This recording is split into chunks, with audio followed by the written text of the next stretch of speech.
Hello. What you're looking at is the TexasVestments.com About Us page. We are an investment club based here in Dallas, Texas. I'm the club president, Lee Ennis. We are taking a look at Weyerhaeuser as well as CF Industries. Now, unfortunately, the direct competitors for CF Industries are Canadian companies, and so we don't have financials for them. Instead, what we're going to do is we're going to compare CF Industries with Weyerhaeuser, and then have a comparison from Weyerhaeuser and their direct competitor, Rayonier, just to just to have something relative to look at. Right now, we're looking at a price chart. This is just performance over the last 2 to 5 years. As you can see here right away, CF Industries really just blows everyone out of the water. Looks like Rayonier and Weyerhaeuser are down here at the very bottom. Nutrien, it's one of those Canadian companies, direct competitor with CF Industries, is in the middle, but still negative. So I think that says a lot. Now, let's take a quick look at my treatment of the financials, just to get an idea of what I'm looking at. So what I did was I took all of the numbers from the report, okay?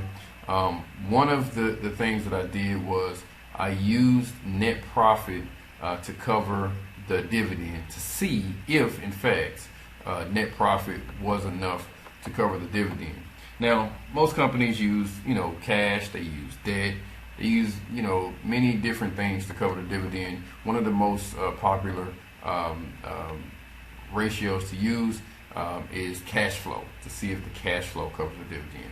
I always take things a step further to really do, a stress test on exactly how this business is running. So I used net profit to figure that out. A few other things to note here with property and equipment. Okay, now depreciation is really a tax thing. It's not necessarily true, right? So when I'm evaluating these companies, I want to assume that everything they own is going to be sold right away for cash. Okay, so with that being said, property, equipment, computers, things like that, I am discounting at 50%, which is a large discount compared to what depreciation is normally calculated at. So the assets side of the balance sheet is going to be I don't want to say a lot smaller, but it's going to be somewhat smaller than the actual asset balance on the financials you see here. Let's see what else. There are some other things, fairly small things. For instance, other liabilities. Now, some of these other liabilities just cannot be found anywhere in their financial statements. Okay, and that's typical. There's always that one account that kind of gets full of one-off things that can't really be categorized for whatever reason into a proper account. And so what ends up happening is it's like, oh, well, we don't know where to put this, just throw it over here into this account. And it builds. Sometimes it can be a bill, like literally a bill that has not been paid, won't be paid. Maybe they can't even find the company that sent them the bill, right? But because it is a bill, valid or not, it gets booked, right? And then after it sits on the books for, you know, a quarter or something like that. It's like, okay, well, what do we do with this thing, right? So those types of entries didn't all make it into my calculations. I did my very best to go through and figure out exactly what those things were. For instance, this is other assets, right? And you see here, this is right to use leases, okay? This is having to do with a new accounting standard that requires companies to report leases separately, and so that's where you get that kind of stuff. Other than that, everything else is pretty straightforward. I did not mess with anything dealing with equity, such as capital paid in or retained earnings. I didn't mess with any of that stuff. And so let's see what we have here. Now, this is going to be our comparison sheet.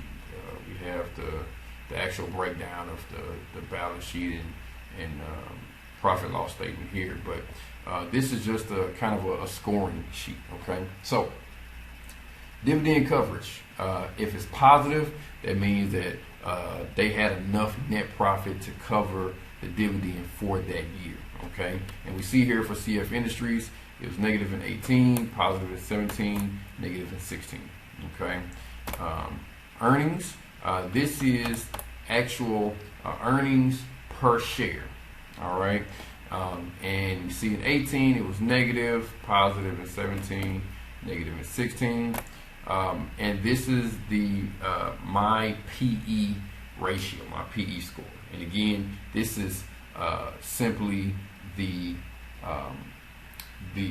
earnings. This is the price divided by the earnings. Okay, so that's why you see a negative number here when there's negative earnings. Okay, we see here it's positive in 17. The book value is exactly what I said before. It's just assets minus liabilities. Of course, there are some assets and some liabilities that have been left out of that calculation. This is the actual price based on the book value. Okay, so what this is saying is that CF Industries is actually worth about $5. If you don't add earnings, if you don't add any intangibles, right? And that's another thing too. I left intangibles completely out. There were a few intangibles that I did keep in, namely trade names. But any other intangibles, whether it be customer list, whether it be a premium paid for a company that was purchased, I left all of that out. The reason why, again, is because if these things are sold today,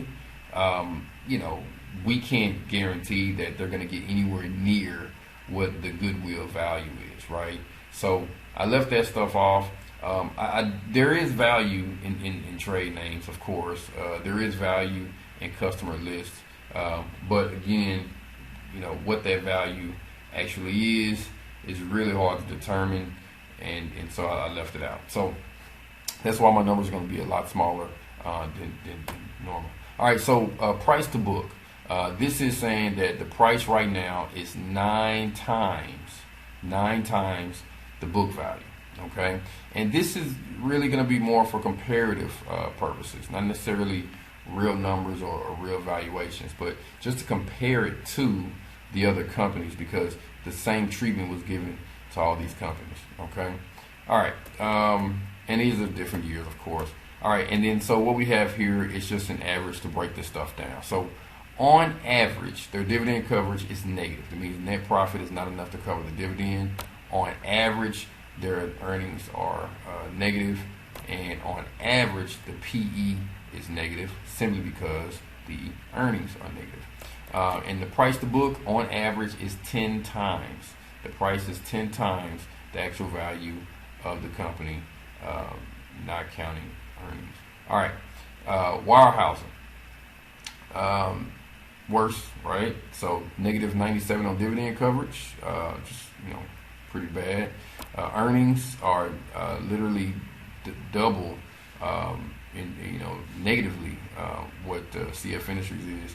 And then we have a PE ratio of 23, which means Weyerhaeuser is a lot cheaper, right? For earnings, it's a lot cheaper. So buying Weyerhaeuser means that the earnings that you are paying for, it means future earnings that you're paying for, you're paying a lot less for them.